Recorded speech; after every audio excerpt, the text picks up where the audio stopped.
Então, muito obrigado a você que veio das redes sociais para assistir a íntegra a nossa entrevista com Carla Leal, que é psicóloga da infância e juventude. Então, Carla, tivemos alguns atentados fora de Pernambuco e essa semana explodiu esse burburinho nas redes sociais e nos chats e nas escolas e nos grupos de pais sobre pessoas marcando atentados em escolas no Recife. Isso é o perfil de quem realmente faz atentado? As pessoas marcam e avisam que vão marcar? Então, Luiz, é uma questão bem delicada, na verdade, né? É onde a gente entra várias preocupações aí nesse meio, porque sobre redes sociais, fake news, o uso indiscriminado das redes sociais. Então, tudo isso liga um alerta para os pais, né? A importância de ter esse cuidado. Mas, para além disso, como você está falando, né? Desses anúncios que têm sido feitos através de redes sociais, o que a gente pode dizer é que, geralmente, as pessoas que de fato pretendem fazer algo desse tipo, eles não anunciam. Não é avisado data e hora e local específico em que essas coisas possam acontecer. Né? Eles têm esse cuidado de não fazer isso, até porque eles precisam, né, desse efeito surpresa. Então, quando eu não digo a hora, as pessoas não têm como se programar para se prevenir de algo que possa acontecer. Né? Então, geralmente isso acontece. Né? Mas o que a gente tem visto também, e para outros casos, como já tiveram esses atentados, é que às vezes são disputas de internet, como aconteceu recentemente, onde foi avisado numa disputa num grupo para ver quem. Isso aconteceu, se eu não estou enganada, em Santa Catarina, que era para ver quem matava mais crianças. Eles tinham que mandar a foto e acabou que ele acabou se entregando depois do ocorrido, mas para eles a necessidade de fazer o ato e divulgar e dar publicidade para aquilo é algo que para eles é importante. Então, mas ao mesmo tempo não é algo. Pós, né? Isso. Mas não é Normalmente, algo que eles. do que sempre aconteceu, né? Sim, sim. A gente tem aí o caso de Suzano, que aconteceu há vários anos atrás, onde a pessoa, o menino que cometeu o massacre dentro da escola, após o ocorrido, foi tido como ídolo para muitos. E é meio surreal nos tempos de hoje a gente viver algo desse tipo, mas é algo que tem acontecido. Tanto que, assim, parabenizo muito os meios de comunicação que têm mudado a sua política de comunicação para não divulgar nem nome nem imagem, porque isso é o que muitas vezes esses sociopatas, né, eles querem essa fama, essa divulgação daquilo que eles quiseram fazer e de fato cometeram. Então, essa é uma preocupação que é da sociedade, e ver veículos de comunicação abraçando isso no intuito de ter um cuidado e um zelo maior com a sociedade é muito importante. Eu lhe agradeço por esse elogio à nossa postura, Carla. Aproveitando também, pedindo para você falar um pouco para os pais. Como é que esses pais podem acalmar as crianças? Porque antigamente, no meu tempo, no seu, a gente não tinha noção dessas coisas. A gente era uma discussão de adulto. Ficava no âmbito do quarto dos pais ou por telefone dos pais com um amigo, com um filho longe de casa. Hoje os filhos estão com o celular na mão e estão recebendo também essas mensagens. Hoje, por exemplo, minha filha me ligou e disse que a coordenadora foi na sala de aula porque uma colega dela estava com muito medo porque viu essa mensagem. Ela precisou ir lá, acalmar, falar sobre segurança. Então, é um papel da escola e dos pais. Mas antes de a gente falar da escola, vamos falar um pouquinho como é que o pai deve primeiro se acalmar para poder acalmar o filho, né? Isso. Eu acho que o primeiro de tudo é a gente tem que ter um cuidado, né, muito importante, assim, muito fundamental nesse momento, a gente tentar não entrar no surto coletivo, né, que a gente tente não entrar, enquanto pai e mãe, não entrar em pânico geral por conta dessas ameaças que têm acontecido. Por Lembrar quê? quem é o À adulto medida da que se história, né?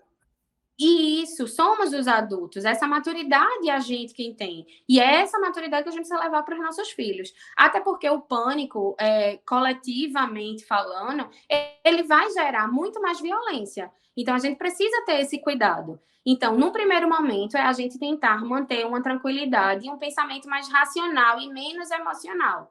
Então, quando eu digo mais racional, é que a gente tente racionalizar tudo o que está ocorrendo. Então, algumas ameaças que aconteceram aqui em Recife, em Pernambuco, particularmente, que aconteceu foi de uma escola particular da zona sul do Recife, Quando isso ocorreu, a escola tentou tomar as medidas cabíveis que eram possíveis naquele momento. A escola foi até a delegacia, a escola tentou aumentar o reforço de segurança dentro da Segurança particular escola. da própria Então, escola, assim, né? isso teve os seus cuidados, e era o papel da escola nesse momento. Devido ao que ocorreu, a escola tinha esse papel de tomar esses cuidados e essas precauções. Nós, pais, aí eu vou falar assim, a gente está falando de duas faixas etárias diferentes. Crianças, numa primeira infância, e a gente está falando de pré-adolescentes e adolescentes e jovens. Quando a gente fala de crianças, talvez não tenham o entendimento e o dimensionamento maior de tudo que está acontecendo.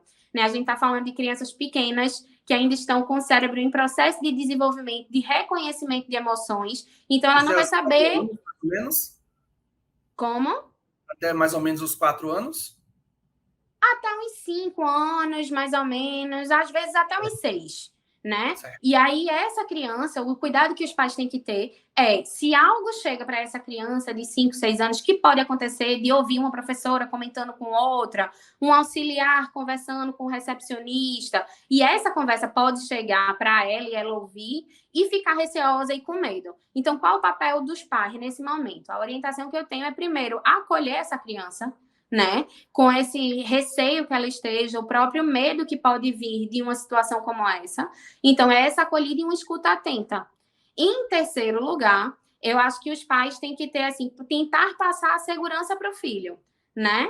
E aí isso vai de uma consequência de fatores, que é talvez de uma conversa aberta dos pais e desse, como é que eu posso dizer assim, desse canal de diálogo aberto com a escola, onde a escola possa passar essa segurança para os pais de que, ó, aqui a escola é um ambiente que a gente tenta deixar seguro, dentro das nossas possibilidades, o ambiente está reforçado, a segurança, para que o seu filho possa ter a segurança de ficar aqui, né? A gente vive numa sociedade muito violenta e aí é algo que a gente tem que dizer. A gente não está seguro em canto nenhum, às vezes nem na nossa própria casa, né? Dado o nível de violência que tem acontecido. Mas voltando para essa questão do massacre, desses atentados e boatos e todo esse cenário que a gente tem visto de violência, para essa primeira infância, o que a gente pode dizer é esses pais tentarem acalmar, passar uma segurança de que ele está num ambiente que vão ter pessoas que podem protegê-lo lá dentro, orientar de que sempre fique perto do seu professor, do seu auxiliar, né, dos auxiliares de sala, sempre estar em contato com esse adulto que está dentro da escola, porque são essas figuras que estão preparadas e preparadas mesmo, através de treinamentos que vão ser esses adultos que vão saber como lidar diante dessas situações. Então, é esse adulto que vai orientar uma saída de emergência, é esse adulto que vai orientar a ida para uma salinha. Então, assim, orientar o filho dessa primeira infância, nessa primeira idade, para que ele consiga obedecer, né, as orientações desse adulto, dessa professora ou de um coordenador da escola, que possa, ele se sinta seguro de estar junto e, ao mesmo tempo, de obedecer essas orientações, caso sejam necessárias. Quando a gente já fala aí dos pré-adolescentes, adolescentes e jovens, a gente já está falando de uma idade que consegue ter um entendimento maior de tudo isso que está acontecendo.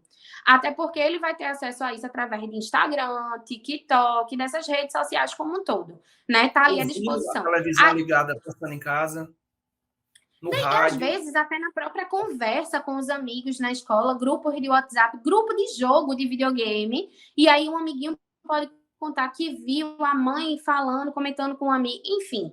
Esse acesso à informação, hoje em dia, ele está muito disseminado. Então, a gente tem isso a todo momento, né? E aí é onde os pais precisam, a principal orientação para os pais, e eu digo que isso vale para a vida, não é apenas para esse momento que a gente está passando, mas é o cuidado sobre esse uso irrestrito de redes sociais, de celular, de computador. E aí é uma orientação para a vida, porque a gente precisa ter um cuidado maior.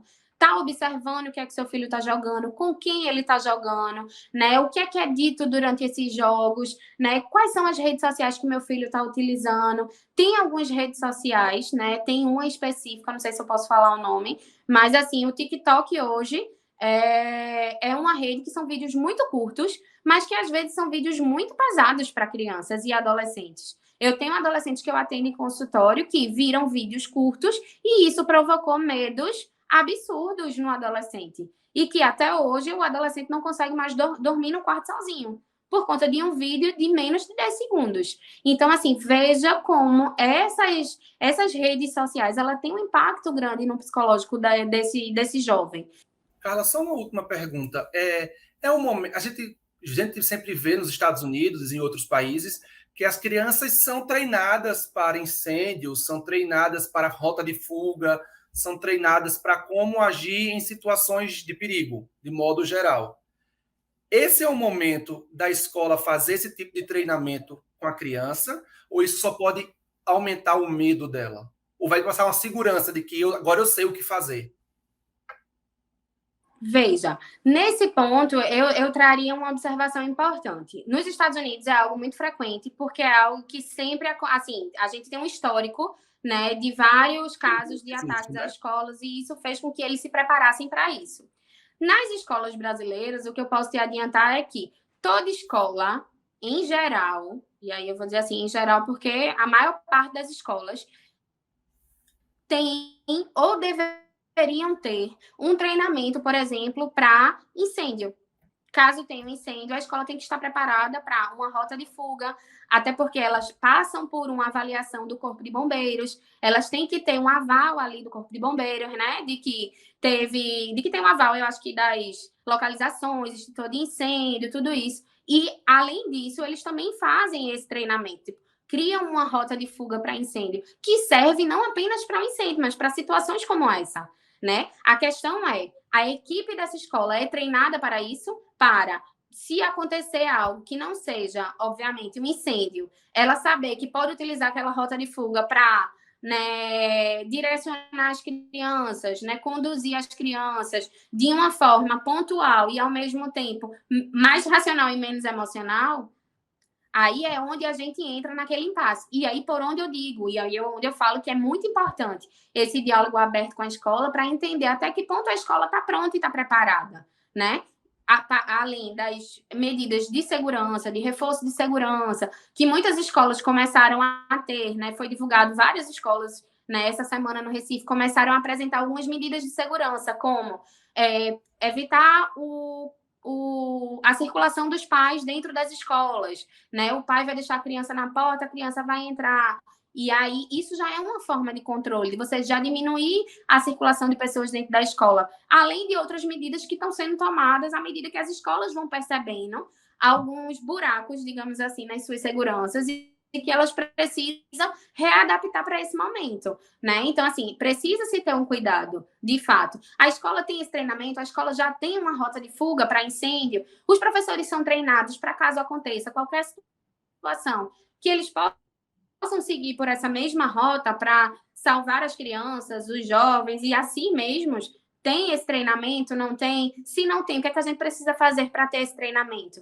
Então, assim, é esse diálogo que vai passar segurança para os pais de que é um ambiente de que está aparelhado e de que está sendo cuidado e pensado em todas as nuances que possam acontecer, né? Isso que vai passar uma certa segurança, né? E acredito muito de que é essa franqueza. Eu acho que é um momento que vai exigir muito da família, né, da escola, do psicólogo escolar, que vai ter muita demanda dentro da escola para atender esse medo, esse receio. Crianças que vão chegar na escola porque os pais precisam, porque às vezes não tem como ficar em casa, não tem uma ajuda fora. E aí precisa mandar a criança para a escola, mas a criança está com medo. E a escola vai precisar acolher essa nova demanda, desse medo, desse receio, que antes era uma ansiedade da separação dos pais, né, que não queria ficar longe dos pais, mas que hoje é o medo de que algo possa acontecer com elas.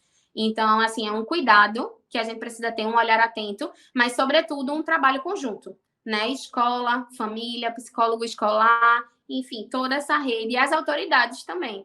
Acho que aí também a gente entra com as autoridades que possam reforçar rádio patrulha, policiamento nas áreas próximas às escolas, né?